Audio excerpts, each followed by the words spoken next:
నగారా మోగిన్ notification వచ్చేసింది. స్థానిక ఎన్నికల పర్వంలో కీలక ఘట్టం మొదలైంది. పార్టీ సింబల్స్ తో జరిగే మున్సిపల్ ఎన్నికల్లో ఎవరిది పైచేయి కాబోతోంది? 2.5 ఏళ్ల పాలనకు రెఫరెండంగా కాంగ్రెస్ భావిస్తుందా? అధికార పార్టీని ఓవర్టేక్ చేసేందుకు కార్ స్పీడ్ పెంచుతుందా? పవర్లోకి వస్తానంటున్న కమలం పార్టీ ఈసారైనా సత్తా చాటుతుందా? ఏ ఎండ కాగొడుగు పడుతున్న కామ్రేడ్ల ప్రభావం ఉంటుందా? జనసేన పోటీ ఇస్తుందా? కవిత పోటీకొస్తుందా?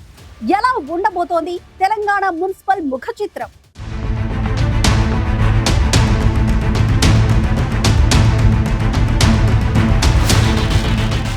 తెలంగాణ రాష్ట్రంలో మున్సిపల్ ఎన్నికల ప్రక్రియ ప్రారంభమైంది. రాష్ట్రంలో మొత్తం 116 మున్సిపాలిటీలు, 7 మున్సిపల్ కార్పొరేషన్లకు ఫిబ్రవరి 11న పోలింగ్ జరుగుతుంది.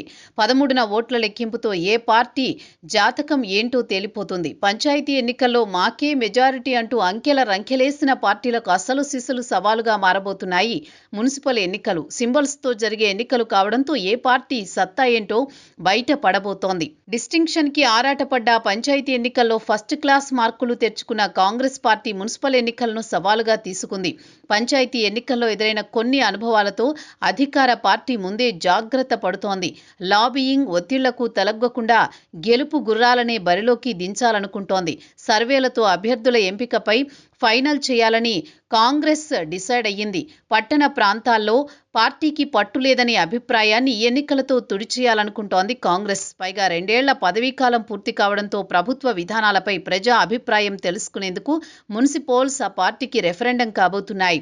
అధికార కాంగ్రెస్ పార్టీ మున్సిపల్ ఎన్నికలపై భారీ ఆశలు పెట్టుకుంది. పట్టణాల్లో పేదలతో పాటు తాము గత 2 ఏళ్లుగా చేస్తున్న సంక్షేమ పథకాలు, అభివృద్ధి పనులు తమను గట్టెక్కిస్తాయనే నమ్మకంతో ఉంది. మరో 3 ఏళ్ల అధికారం ఉండడంతో అభివృద్ధి కోసం ప్రజలు తమకే ఓటు వేస్తారనే నమ్మకంతో కాంగ్రెస్ నేతలు ఉన్నారు. పట్టణ ఓటర్లు విజ్ఞతతో ఓటేస్తారని గెలుపుపై కాంగ్రెస్ ధీమాగా ఉంది. తమ నాయకత్వాన్ని కథన రంగంలోకి దించింది. మొత్తం 7 కార్పొరేషన్లను దక్కించుకోవాలని అధికార పార్టీ లక్ష్యంగా పెట్టుకుంది. రాష్ట్ర స్థాయిలో ముఖ్య నేతలను ఎంపిక చేసి ప్రచార బాధ్యతలను అప్పగించింది. ప్రతి కార్పొరేషన్కు స్థానిక పరిస్థితులకు అనుగుణంగా ప్రచార వ్యూహం రచించుకుంటోంది.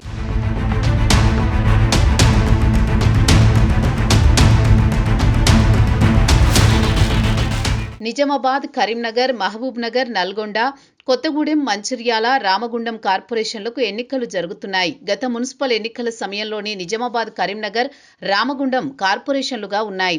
మిగిలినవి కూడా నగరపాలక సంస్థలుగా మారాయి. నిజామాబాద్, కరీంనగర్లో ట్రయాంగిల్ ఫైట్ తప్పదని కాంగ్రెస్ అంచనా వేస్తోంది. సీనియర్ మంత్రులు ఉత్తమ్ కుమార్ రెడ్డి, తుమ్మల నాగేశ్వరరావుకు బాధ్యతలు అప్పగించింది.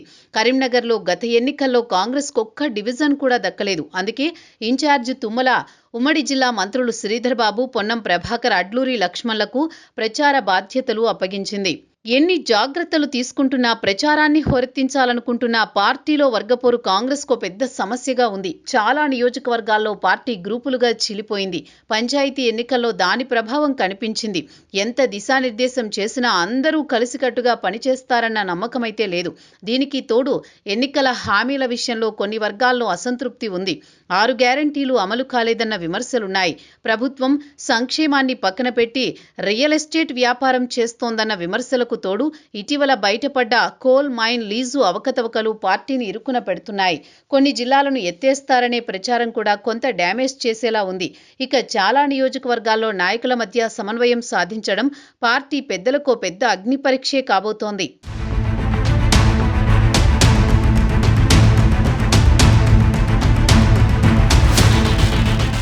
ఫ్యూచర్ సిటీని కాంగ్రెస్ ఓ గేమ్ చేంజర్గా చూస్తున్న దానితో పాటు మూసీ ప్రాజెక్టు ఇంకా ప్రతిపాదనల దశలోనే ఉన్నాయి. అయితే అట్టహాసంగా జరిగిన గ్లోబల్ సమ్మిట్ని కాంగ్రెస్ తన ప్రచార అస్త్రంగా మలుచుకునే అవకాశం ఉంది. మున్సిపల్ ఎన్నికల ప్రచార బాధ్యతను భుజాన వేసుకోబోతున్నారు సీఎం రేవంత్ రెడ్డి. ప్రస్తుతం అమెరికాలో ఉన్న ఆయన నెలాఖరుకు స్వదేశానికి తిరిగి వస్తున్నారు. ఫిబ్రవరి 3 నుంచి ప్రచారం చేపట్టబోతున్నారు. ఫిబ్రవరి 3న నల్గొండ జిల్లా మిర్యాలగూడ, 4న కరీంనగర్ జిల్లా జగిత్యాల, జగిత్యాల, 5న రంగారెడ్డి జిల్లా చేవెళ్ల, 6న భూపాలపల్లి, 7న మెదక్, 8న నిజామాబాద్లో సీఎం రేవంత్ పర్యటిస్తారు. లోక్సభ నియోజకవర్గాలకు ఇన్ఛార్జీలుగా నియమితులైన మంత్రులతో పాటు ఇతర ముఖ్య నేతలంతా క్షేత్రస్థాయిలోనే ఉంటూ పార్టీ తరపున ప్రచారం నిర్వహించాలని సీఎం ఇప్పటికే దిశానిర్దేశం చేశారు. నగరాలు, పట్టణాల్లో తనకున్న బలమే మరోసారి గెలిపిస్తుంది అనే ధీమాతో ఉంది బీఆర్ఎస్. అన్నీ ఆలోచించే పట్టణ ఓటర్లలో కాంగ్రెస్పై తీవ్ర వ్యతిరేకత ఉందని విపక్షం అంచనా వేస్తోంది. 2 ఏళ్లుగా ప్రభుత్వం వ్యవహరిస్తున్న తీరుతో పాటు అవినీతి ఆరోపణలు, అక్రమాలు మున్సిపల్ ఎన్నికల్లో తీవ్ర ప్రభావం చూపుతాయనే అంచనాతో ఉంది కారు పార్టీ. విద్యావంతులు, నిరుద్యోగులు, ఉద్యోగులు ఎక్కువగా ఉండే పట్టణ ప్రాంతాల్లో మొగ్గు తమ వైపే ఉంటుందని ఆ పార్టీ భావిస్తోంది. అయితే ఎలక్షనీరింగ్ చేయడమే ప్రధానమని, ఓటర్లను పోలింగ్ కేంద్రాలకు తీసుకురావడమే అతిపెద్ద టాస్క్ అని కారు పార్టీ నేతలు ఆ దిశగా ప్రయత్నాలు ప్రారంభించారు.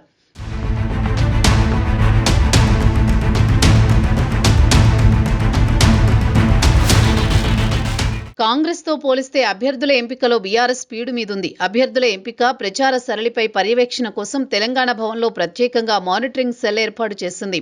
10 మందితో దాకా కోఆర్డినేటర్లు ఇక్కడి నుంచి అన్ని మున్సిపాలిటీల్లో పార్టీ ఎన్నికల సరళిని పర్యవేక్షిస్తున్నారు. ఇప్పటికే బస్తీబాట కార్యక్రమాన్ని పార్టీ నేతలు చేపట్టారు. ప్రచారానికి తక్కువ సమయం ఉండడంతో బహిరంగ సభ లాంటి కార్యక్రమాలకు దూరంగా ఉండాలని పార్టీ పెద్దలు భావిస్తున్నారు. కొన్ని ముఖ్యమైన చోట్ల కేటీఆర్, హరీష్ రావులు ప్రచారం నిర్వహించే అవకాశాలున్నాయని తెలుస్తోంది. పంచాయతీ ఎన్నికల్లో గౌరవప్రదమైన సీట్లు దక్కడంతో రెట్టించిన ఉత్సాహంతో ముందుకెళుతోంది గులాబీ పార్టీ. బీఆర్ఎస్ ని వెనక్కి తోసేసి కాంగ్రెస్తో పోటీ పడేది తానే అంటోంది కమలం పార్టీ. 7 మేయర్ స్థానాల్లో ప్రధానంగా తనకి గట్టి పట్టున్న నిజామాబాద్, కరీంనగర్, వరంగల్పై బీజేపీ నేతలు దృష్టి సారిస్తున్నారు. బీజేపీకి మొదటి నుంచి పల్లెల కంటే పట్టణ ఓటర్ల మద్దతు ఎక్కువగా ఉంది. గత పార్లమెంట్ ఎన్నికల్లో 8 సీట్లు గెలవడానికి కూడా అదే కారణం. పంచాయతీ ఎన్నికల్లోనూ 1000కి పైగా సర్పంచ్ పదవులను కైవసం చేసుకున్నామని, మున్సిపల్ ఎన్నికల్లో మెరుగైన ఫలితాలుంటాయని ఆ పార్టీ నేతలు విశ్వసిస్తున్నారు. బీజేపీ కేంద్ర నాయకత్వం కూడా మున్సిపల్స్పై దృష్టి పెట్టి రాష్ట్ర నాయకులను అప్రమత్తం చేసింది. తెలంగాణలో మున్సిపల్ ఎన్నికల ప్రచారం కోసం కేంద్ర హోంశాఖ మంత్రి అమిత్ షా, బీజేపీ జాతీయ అధ్యక్షుడు నితిన్ నబీన్ సిన్హా రంగంలోకి దిగుతున్నారు. 10 రోజుల్లో 2 భారీ బహిరంగ సభలకు కమలం పార్టీ భారీ ప్లాన్ చేస్తోంది.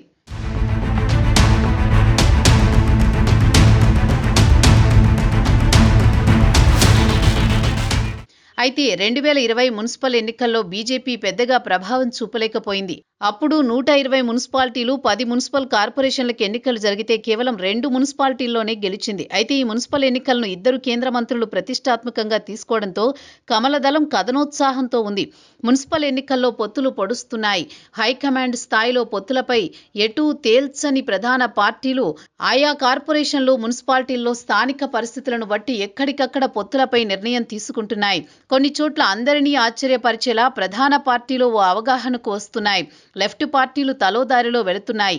స్థానిక పరిస్థితులు, పార్టీ బలాబలాలను బట్టి పొత్తులు పెట్టుకోవాలని సిపిఎం నిర్ణయిస్తే సిపిఐ మాత్రం కాంగ్రెస్తో సీట్ల సర్దుబాటుకు గట్టిగా పట్టుబడుతోంది. అధికార పార్టీ కొన్ని చోట్ల సిపిఐతో, ఇంకొన్ని చోట్ల సిపిఎంతో జట్టు కడుతుంటే బీఆర్ఎస్ కొన్ని చోట్ల బీజేపీతో, ఇంకొన్ని చోట్ల సిపిఎం, టీడీపీతో పొత్తులు పెట్టుకుంటోంది. ఒంటరి పోరుకు సిద్ధమవుతున్న మజ్లిస్, ముస్లిం మైనార్టీల ప్రభావం ఎక్కువగా ఉన్న కరీంనగర్, నిజామాబాద్ కార్పొరేషన్లతో పాటు బోధన్, భైంసా లాంటి మున్సిపాలిటీలపై కన్నేసింది. ఫలితాలను బట్టి కొన్ని చోట్ల మజ్లిస్ పార్టీ మద్దతు కీలకం కాబోతోంది. ఏపీలో కూటమిలో భాగస్వామిగా ఉన్న జనసేన మున్సిపల్ ఎన్నికల్లో ఒంటరి పోటీకి సిద్ధమైంది. ఆ పార్టీ పోటీ నమ్మమాత్రమేనా, లేకపోతే బీజేపీ ఓట్లకు గండి కొడుతుందా అన్నది కూడా ఆసక్తికరంగానే ఉంది. బీఆర్ఎస్ నుంచి బయటికి వచ్చిన కవిత కూడా తన తెలంగాణ జాగృతి సంస్థ నుంచి అభ్యర్థులను ప్రకటించే అవకాశం కనిపిస్తోంది. ఒకవేళ అదే జరిగితే బీఆర్ఎస్కి ఎంతో కొంత నష్టం జరగొచ్చనే అభిప్రాయం ఉంది.